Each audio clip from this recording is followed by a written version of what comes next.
Friday ఈరోజు. Good Friday అంటే చాలామంది స్నేహితులు అంటే క్రిస్టియన్స్కి స్నేహితులు ఏంటంటే ఇదొక పండగ అనుకుంటారు. గుడ్ ఫ్రైడేకి హాలిడే అంటే హాలిడే వచ్చిందంటే ఏదో ఒక ఫెస్టివల్ అయితే హాలిడే ఇస్తారు అన్న ఆలోచన ఉంటుంది చాలామందికి. సో గుడ్ ఫ్రైడే కాబట్టి కొంతమంది క్రిస్టియన్స్ని విష్ చేస్తూ ఉంటారు, హ్యాపీ గుడ్ ఫ్రైడే అని చెప్పి. సో అప్పుడు ఆ క్రిస్టియన్స్ ఎలా ఫీల్ అవుతారంటే కొంచెం ఎలా స్పందించాలో వాళ్ళకి అర్థం కాదు. ఎందుకంటే అది బయటికి వాళ్ళకి ఫెస్టివల్లా కనపడుతుంది, వాళ్ళు దాన్ని విష్ చేస్తారు, మన స్నేహితులు మన ఫ్రెండ్స్.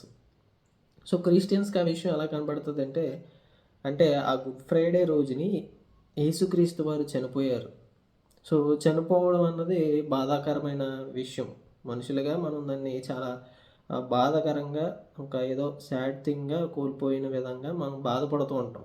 ఒక మన ఫ్యామిలీలో ఎవరైనా చనిపోయినా, పేరెంట్ కానీ లేదా చిల్డ్రన్ కానీ, సో మన సిబ్లింగ్స్ కానీ, సో ఎవరైనా అలా ఫ్యామిలీలో ఎవరినైనా కోల్పోతే మనం చాలా బాధపడతాం.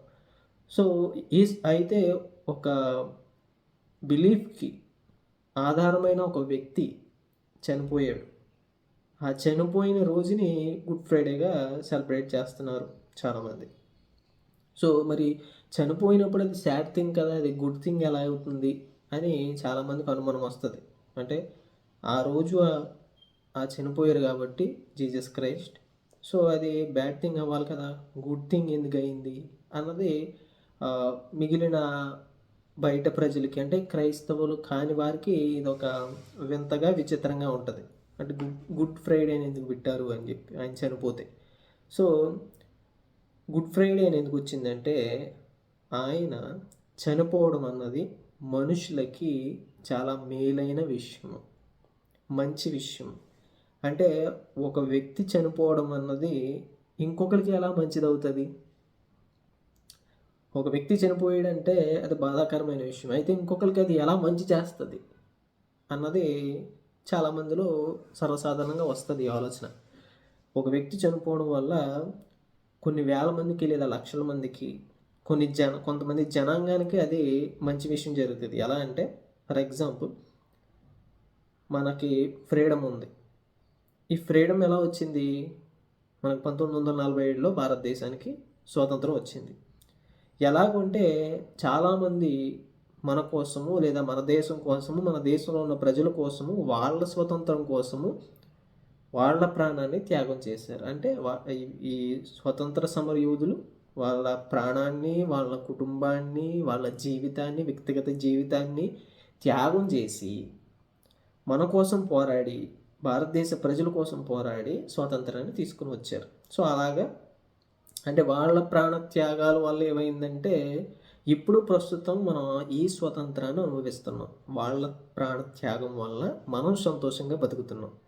అలాగే ఒక బార్డర్లో సోల్జర్, ఒక సైనికుడు మరణం పొంది మనకి ఏం చేస్తున్నాడంటే మనం స్వతంత్రంగా బతకడానికి ఆయన అవకాశం ఇస్తున్నాడు. ఒక సోల్జర్ ప్రాణత్యాగం చేశాడంటే తన దేశం కోసం పోరాడుతున్నాడు. అలాగా వారు మరణం ద్వారా, వాళ్ళ ప్రాణత్యాగం ద్వారా మనం స్వతంత్రము, సంతోషాన్ని, ఇటువంటి జీవితాన్ని మనం అనుభవిస్తున్నాం. సో అలాగా ఒకరి మరణం మరొకరికి మేలు చేస్తుంది అన్నమాట. సో అలాగా ఇది కూడా యేసుక్రీస్తు వారి మరణము మానవ జాతి మొత్తానికే మేలుకరము అన్నమాట. సో అంటే ఈ మానవ జాతిని ఈ చీకటి అనే అంధకారము, ఈ పాపము అనే ఊబిలో నుంచి వెలుగు అనే మార్గానికి చేర్చడానికి ఆయన మరణించాడు, యేసుక్రీస్తు వారు. సో ఆయన మరణము మనల్ని మంచి మార్గంలో నడిపించడానికి, మనల్ని రక్షించడానికి, దుష్టుడి నుంచి అలాగే ఈ అంధకార సంబంధమైన శక్తుల నుంచి మనల్ని రక్షించడానికి ఆయన ప్రాణత్యాగము మానవాళికి మంచిదైంది. అందుకనే గుడ్ ఫ్రైడే అని అన్నారు. ఇది బైబిల్ మొత్తం సారాంశం కూడా ఆయన బోధల్లో, అపోస్తుల బోధల్లో ఇదే మొత్తం సారాంశమైన విషయం.